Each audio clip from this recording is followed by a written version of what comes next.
Umaga na naman nga at marami na namang gawain. Naisipan ko na nga lang tigitan ng sticker tong rep namin. Pero naalala ko, wag na lang pala dahil baka matanggal din, sayang lang yung sticker. Tinabi ko na nga lang ulit ang sticker at naisipan kong maglinis na lang ng bahay namin. Naisipan ko na lang palitan tong cover ng sofa namin para malaban ko na rin ngayon.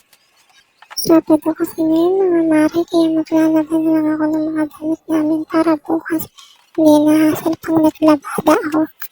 Tuwing linggo kasi ay araw ng paglalabada ko.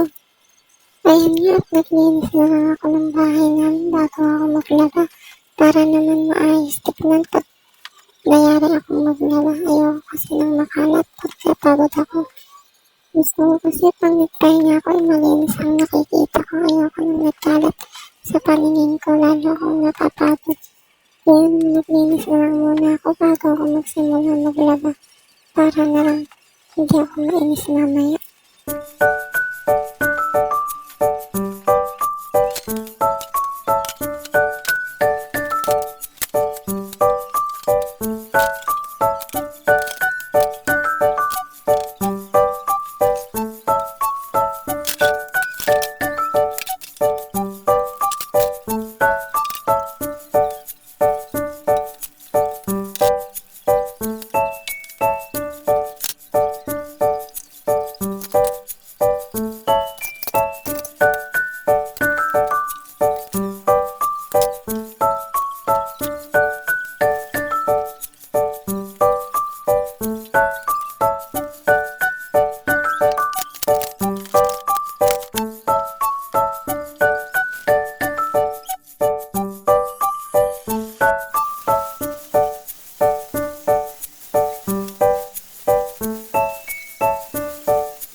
Pagkayari ko nga alisin ng mga danyang damit, magsisimula na ako maglaba para naman maaga ako makayari.